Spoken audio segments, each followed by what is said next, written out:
దేవుని వాక్యము యెషయా ప్రవక్త ద్వారా సెలవిస్తున్నటువంటి మాట ఏంటి అంటే, నీవు ఇన్ని దినములు కన్నీరు విడిచితివి, ఇన్ని దినములు దుఃఖములు మునిగిపోతివి, నేనే నీకు సెలవిస్తూ ఉన్నాను. గడిచిన దినములు నీ దుఃఖము, నీ వేదన, నీ రోగము, నీ బాధ సమస్తము నేను ఉన్నాను. నీవు ఏమాత్రము కన్నీళ్లు విడువవు. దేవునికి స్తోత్రం కలుగును గాక. నీ పక్కన వాళ్ళకి చెప్పు, నీవు ఇంకా కన్నీళ్లు విడువవు. నీవు ఇంకా కన్నీళ్లు విడువవు. చెప్పండి, నీ పక్కన వాళ్ళకి చెప్పండి. అందరూ చెప్పుకోవాలి, అందరూ చెప్పండి. చెప్పు, నీవు ఇంకా కన్నీళ్లు విడువవు. ఓ, ప్రవక్త ద్వారా నెరవేర్పగలిగిన మాట ఈరోజు నీకు చెబుతున్నాడు ఆయన.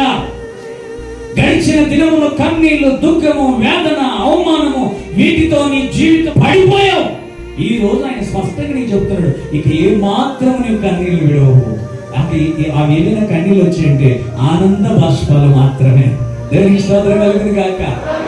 అక్కడ స్పష్టమైనటువంటి మాట. ఆయన ఏమంటున్నాడు, ఆయన నీ మాట వినగానే నీకు ఉత్తరం ఇచ్చేస్తాడంట.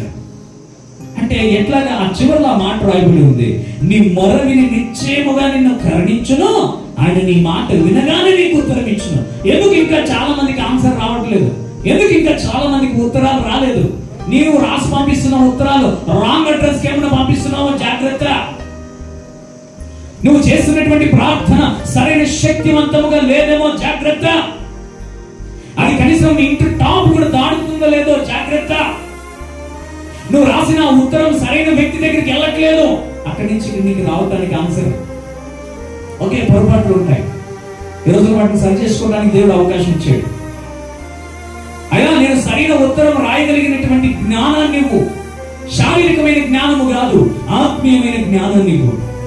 ఈ రోజున నా కుటుంబంలో సరైనటువంటి ఉత్తరాలు నీ దగ్గర నుంచి రావట్లేదు నాకు. కానీ యెషయా అంటున్నాడు, ఏమని అంటున్నాడు అక్కడ? ఆయన నీ మాట వినగానే నీకు ఉత్తరం ఇచ్చును. ఓకే, ఆన్సర్ స్పీడ్ గా ఉంది, ఇక్కడ చాలా చాలా చాలా వేగంగా ఉంది. బట్ మన దగ్గరికి రావట్లేదు, మన కుటుంబంలోనికి రావట్లేదు. ఎందుకు రావట్లేదు? 100% గా దేవునికి ఇవ్వవలసినటువంటి నీ జీవితాన్ని నువ్వు ఇవ్వగలుగుతున్నావా? ఓకే, మనుషులకు సరెండర్ చేస్తున్నావు నీ జీవితం. మనుషుల దగ్గర పణం పెడుతున్నావు, మనుషుల దగ్గర ఊడిగ చేస్తున్నావు, మనుషుల దగ్గర తీసుకుపోయి బానిసత్వంగా పెట్టేస్తున్నావు. మరి ఆ ప్రాణాన్ని ఇచ్చి ఆ జీవితాన్ని ఇచ్చినటువంటి దేవుని దగ్గర ఎందుకు పెట్టట్లేదు? ఆయన నీ మాట వినగానే నిశ్చయముగా వింటాడు. జస్ట్ ప్రభువా అనగానే దేవుని వాక్యం చెప్తుంటే ప్రభువా ప్రభువా అని పిలిచిన ప్రతి వాడు కూడా పరలోక రాజ్యానికి రాడి. వీల్లేదు, నువ్వు అనుకుంటున్నావు అంతే. ఏమని? ప్రభువా అని పిలిస్తే సార్లే, సంవత్సరానికో 6 నెలలకో 5 నెలలకో వెళ్ళిపోతుంది పరలోకం. నాకుంది ఏమో చూసి వచ్చిన మాత్రం చెప్తావు, ఏదో బెంగళూరు హైదరాబాద్ చూసినట్టుగా. అక్కడ చూసాం హైదరాబాద్, అదే చార్మినార్. ఎక్కడ చూసాం? బెంగళూరు కాదండి, పరలోకము స్థిరమైన నివాసము. పరలోకమే నా అంతఃపురం, చేరాలనే నా తాపత్రయం. పరలోకమే నా అంతఃపురం, చేరాలనే నా తాపత్రయం. యేసుదేవా కనికరించవా. ఏమని అడగలడానికి? అయ్యా, నీ రాజ్యానికి నాకు దారి చూపించు. భూలోకంలో ఉన్నటువంటి దారిలో ప్రతి జనాంగాన్ని, ప్రతి ప్రజల్ని, మనిషిని అడిగడిగి వెళ్తున్నాను. ఎక్కడికి వెళ్ళాలి?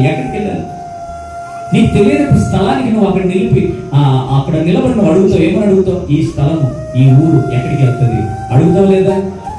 మరి పరలోకానికి యేసయ్య అడుగుతున్నావా? ప్రభువా, నీతిమంతునిగా, యథార్థవంతునిగా, పాపము నుండి విడుదల పొందుకున్నటువంటి నీ చాయత, నీ కాసైనటువంటి వ్యక్తిగా నీ దగ్గరికి నేను రావాలని అడుగుతున్నావా?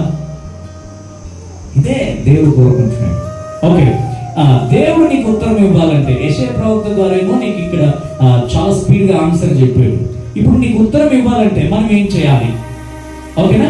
సో మొదటిది, నీవు దేవునితో ఉన్నట్టుగా మనసు విప్పి మాట్లాడు. మొదటిది, ఓకేనా? దేవుడు నీకు ఉత్తరం ఇవ్వాలంటే మొదటిది ఏమిటంట? దేవునితో నీవు ఉన్నది ఉన్నట్టుగా మనస్సు విప్పి మాట్లాడాలి. నార్మల్గా కూర్చొని మాట్లాడేది కాదు. ఎలా మాట్లాడాలంట? మనస్సు విప్పి మాట్లాడాలి. దేవుని స్తోత్రం. కీర్తన చర్య అంతయు నేను నీతో ఏం చేశానంట? భక్తుడు అంటున్నాడు, నేను ఏది దాచిపెట్టుకోలేదయ్యా నా జీవితానికి సంబంధించింది. దాచిపెట్టుకుంటే పాపం లాగా పెరిగిపోతుంది తప్ప, మరణాన్ని తీసుకుని వస్తుంది తప్ప, నాకు ఉపయోగకరమైనది ఏది లేదు. చాలా మంది మనుషులతో దాస్తూ ఉంటారు కొన్ని నిజాలు, సహజం. ఎందుకంటే వాటి నుండి ప్రమాదం ఉంది కాబట్టి దాయాలి. కొన్ని సమయాల్లో కొన్ని చెప్పాలి, కొన్ని సమయాల్లో కొన్ని దాయాలి. దాస్తే నెమ్మదిగా ఉంటారు, దాయకపోతే ప్రమాదం వస్తుంది. కానీ పాపముని ఎప్పుడు దాయకూడదు.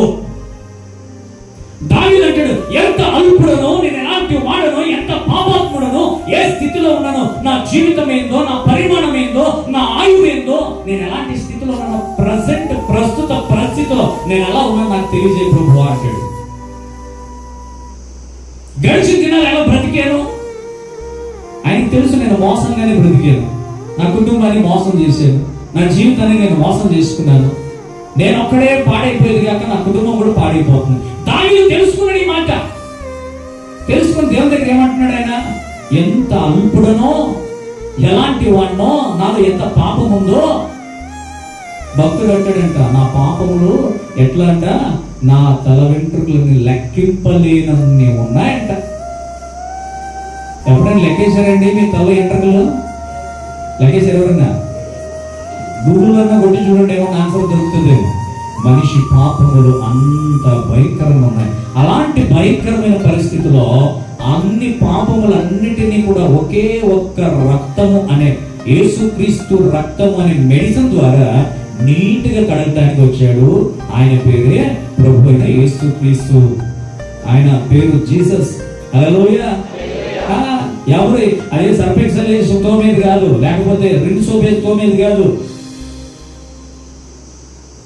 పవర్ఫుల్ 1000 రూపాయల litre detergent powder, detergent liquid వేసి తోమితే సరిగ్గా బట్టలు మురికిపోదంట, పాపం ఏడిపోతుంది. 100 రూపాయలు పెట్టి సబ్బు తీసుకొచ్చి ఒళ్ళు తోమితే కొండ మురికి సరిగ్గా పోదంట. మరి అలాంటిది లోపల ఉన్నటువంటి పాపం ఎలా పోతుంది? అందుకనే ఆయన ఏమన్నాడంటే, పరిశుద్ధుని యొక్క రక్తం భూమి మీద చిందింపబడితే తప్ప నరమానవుని యొక్క పాపం అనేటువంటిది వెళ్ళదు. అందుకే ఆయన వచ్చాడు, అందుకే ఆయన చిందించాడు. అందుకే దేవుని వాక్యం స్పష్టంగా చెబుతుంది, ఈ పాపము నీ నుండి తీసేసాడు కదా దేవుడు. తీసాడా లేదా? ఎంతమందిలో తీసేసాడండి? చెప్తాండి, చెప్తాండి, 2 చేతులు ఎత్తండి. దేవుని ఇష్టం. ఈ పరిస్థితి, ఈ స్థితి నుండి మరలా పాపము వైపు కనుక తిరిగితే అది ఎంతవరకు క్షేమం నీ కుటుంబానికి, నీకు? మంచిదేనా? మంచిదేనా? ఏ క్షణమో తెలియదు జీవితాంతం, ఈ క్షణమే చేసుకో యేసుని సొంతం. కన్ను తెరిస్తే వెలుగురా, కన్ను మోస్తే చీకటిరా, నోరు తెరిస్తే శబ్దమురా, నోరు మోస్తే నిశ్శబ్దమురా. ఏ క్షణమో తెలియదు జీవితాంతం, ఈ క్షణమే చేసుకుని సొంతం. చేసుకున్నా కూడా ప్రయోజనం లేని జీవితాలు కలిగి జీవిస్తున్నారేమో. దేవుడి రోజు మనతోనే మాట్లాడతాడు. దేవుడు మనతోనే మాట్లాడుతున్నాడు. దేవుని సముఖ జీవ కవిలలో, దేవుని సముఖ జీవ కవిలలో నీ పేరున్నదా, నీ పేరున్నదా? ఉంది. ఎక్కడుంది? రేషన్ కార్డులో ఉంది.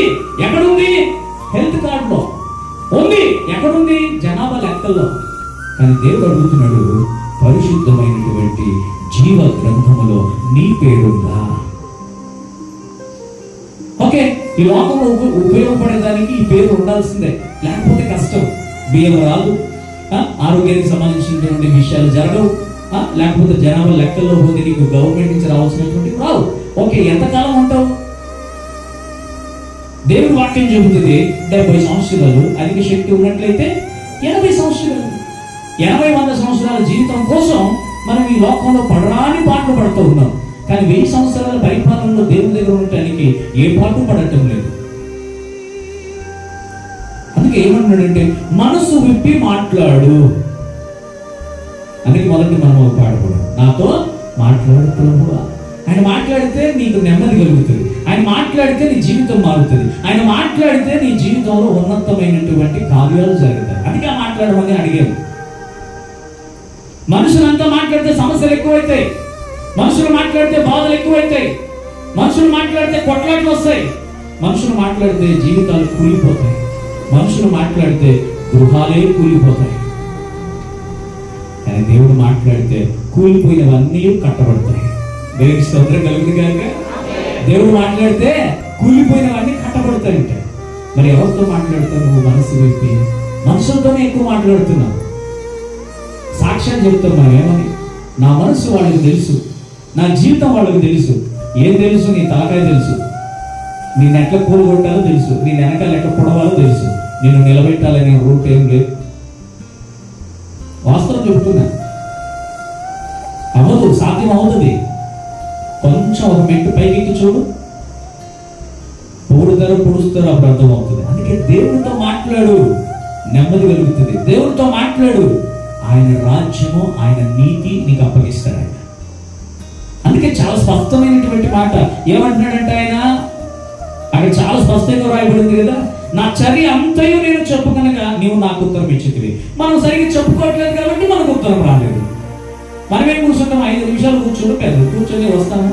దేవానికి స్తోత్రం, వారంతా కాపాడుతాయా, నీకు వందనాలు, పొద్దున పోతివి, సాయంకాలం వచ్చి, మధ్యాహ్నం వచ్చి, 3 పూట్ల తిట్టివి, అయిపోయా. అదే చర్యను బట్టి దాన్నే కంటిన్యూ చేస్తున్నాడు దేవుడు. అంతే.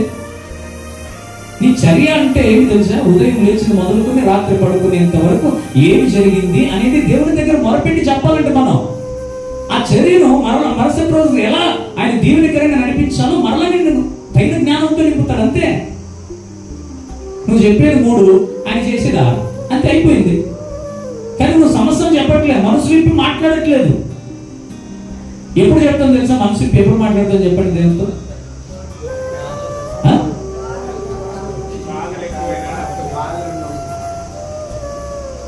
బంధువులు వెలివేసిన వద్దులే, ఆ పైన ఒకటే గుర్తు చేస్తున్నాను.